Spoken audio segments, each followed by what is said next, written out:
I'm Jack Whitaker, and this is the NFL Game of the Week, the Eastern and Western Conference playoffs. The first part of our story tells how the West was won.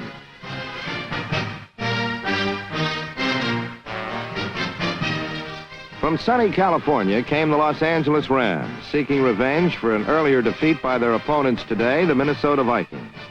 Led by swarthy Roman Gabriel and the fearsome foursome, Coach George Allen came north to Minnesota in hopes of fulfilling a season-long goal.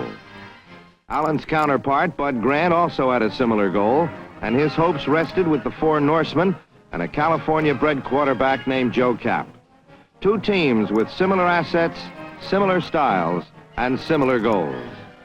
When an immovable object meets an irresistible force, something's got to give.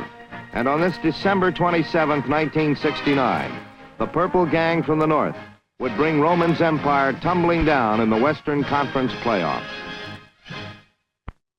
As if in the heavyweight championship, both teams disdained a feeling-out period and came out slugging from the heels. They fought the first quarter to a standoff, although the Vikings suffered two early bad breaks, Bill Brown's fumble on the second play, and an offsides penalty that nullified a 60-yard touchdown by Carl Eller that followed Brown's fumble.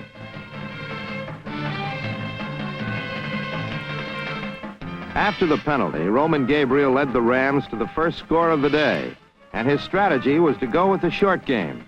This consisted of quick traps up the middle by rookie setback Larry Smith, number 38, and short flips to his receivers, such as number 14, Wendell Tucker. The strategy worked well on the hard-charging Viking line, and the Rams finally scored when Gabriel caught the Vikings' own secondary asleep on a rollout, spotting tight end Bob Klein in the open for a 7-0 lead, and the first touchdown scored against the Vikings in the first quarter this season.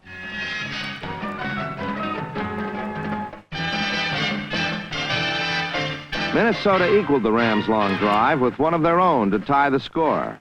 However, Joe Kapp, unlike Roman Gabriel, came out winging. Figuring the Rams' secondary to be their weak link, Kapp surprised the Rams with heavy emphasis on passing, since he had beaten them 3 weeks before with his ground game. Stylistically, Kapp does everything wrong, but completes his passes anyway. His strategy was to roll out to his left, away from Deacon Jones and Merlin Olsen, and his target was usually Gene Washington, number 84, one of the great receivers of the game. Now, inside the 5, Dave Osborne dove over to tie the game. It was an impressive start for both teams.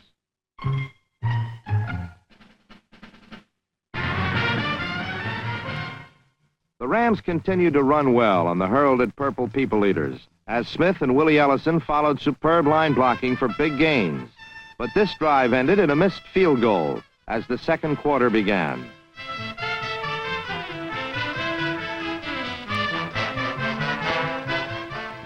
The Rams completely dominated this quarter of play, shutting off every phase of the Viking offense while not allowing them to score at all.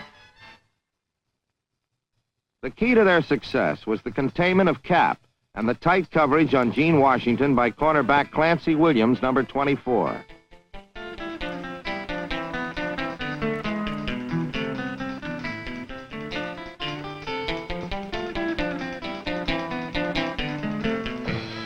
Offensively, the Rams stuck with their short game, and Gabriel was not afraid to run when he had to, despite Minnesota's hard-hitting defense.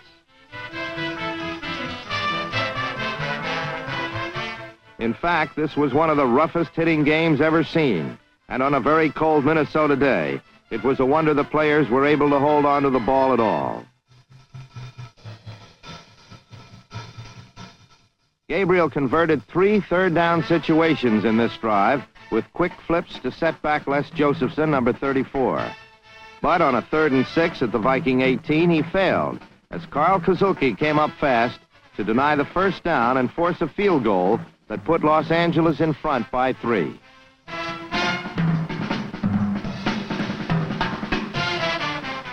Then later in the quarter, Gabriel and his tight end Billy Truax would lengthen the Rams' lead to 10.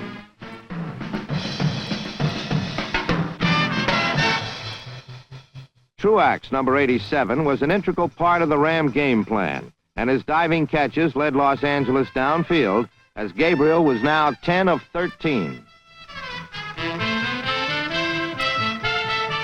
From the 2, a great play-action fake held the defense in, and Carl Eller failed to get to Gabriel. Truax beat his man, and his third catch of this drive put the Rams into a commanding lead. Gossett's extra point made it 17-7 at the half as the Rams took momentum and a 10-point lead into the locker room.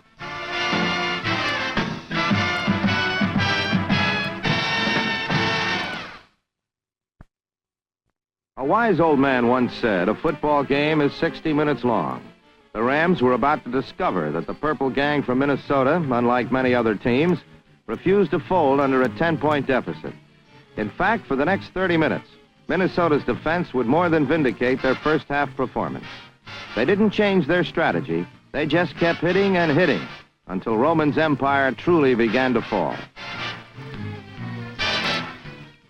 The 4 Norsemen, or front 4, Eller, Marshall, Page, and Larson, along with their linebackers in secondary, completely stifled the Rams' offense, shutting them out in the third quarter. Gabriel and the Rams were now going backwards, not forward.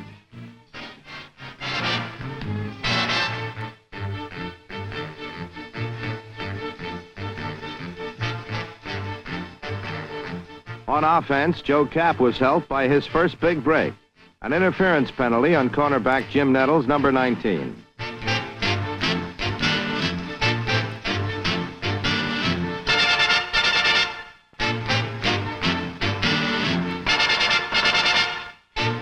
From here, like a championship leader, he quickly capitalized on the break. A bomb to Washington and a penalty took the ball to the 6.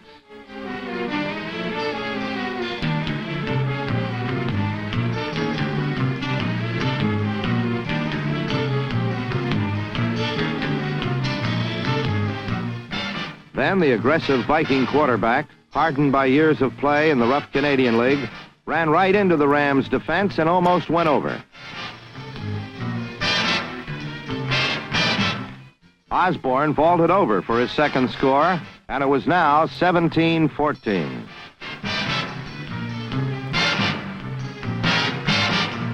The rest of the quarter saw Kapp move his team downfield again, only to throw up his first interception near the goal.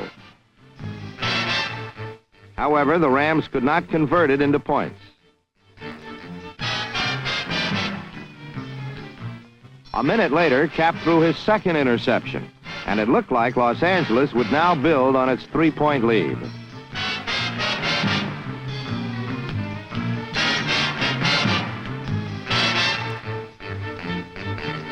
This the Rams did, but not as much as they would have liked. The rock-strong Gabriel challenged the Vikings himself and got a first down as the third quarter ended.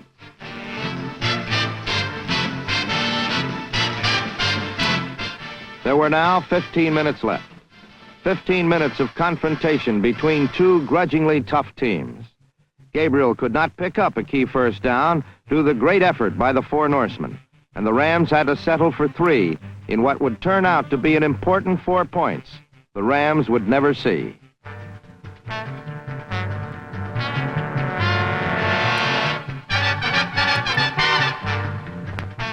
Down by 6, Kapp stuck to his game plan, continuing to pass freely to his wide receivers, Washington, and number 80, John Henderson.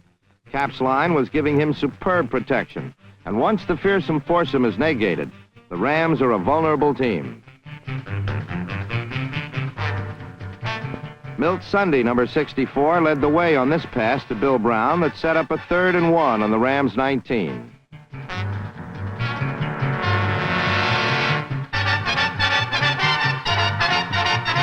Then on a big play, Dave Osborne twisted and turned for the first down to keep the must-drive going. The Vikings seemed to be playing on heart and guts alone now, as their rugged leader refused to be intimidated, a trademark that has made him a truly remarkable quarterback. When he finally took it over himself from the 2, Joe Kapp had put his team into the lead 21-20, and for the first time in the game, the Rams had their backs to the wall. Kapp's confidence is reflected in his walk to the bench as he gallantly counseled his purple gang to sock it to the good guys in the white suits.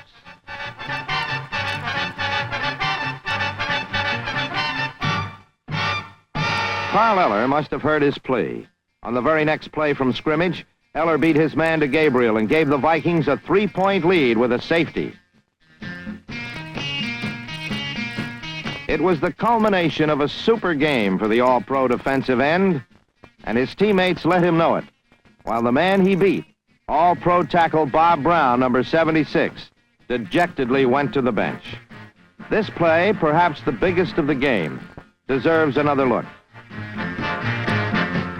Watch Eller at top left hand fight his way to Gabriel for the safety.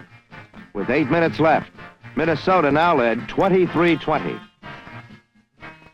The Vikings couldn't move after the safety, but got another big break when Kapp was rocked on 3rd down and fumbled, but his teammates recovered.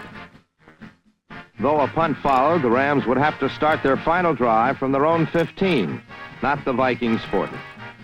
So with 5 minutes left, the Viking defense dug in to preserve their precarious 3-point lead. But Gabriel led the Rams upfield, again using screens and hitch passes for short but certain gains, eating up the yards and the time.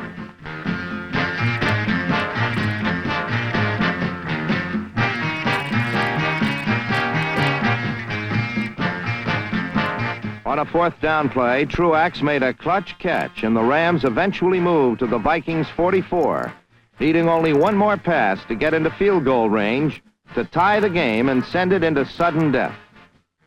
There were 39 seconds left now, and even the Viking front line was playing cautious, watching for the screens and flares. This defensive strategy paid a huge dividend as Alan Page blocked and caught Gabriel's attempted pass. Page raced downfield and ended the imposing Ram threat, and with it, the game. A repeat of this game-ending play shows that the ball hit number 88, Page, in the chest, flew up, and took the proverbial lucky bounce right into his arms, as number 84, Jack Snow, watched what he knew was the Rams' last gasp for 1969. After only a decade of existence, the Minnesota Vikings were about to reach the highest plateau in their conference, something that has eluded the Rams for 15 years.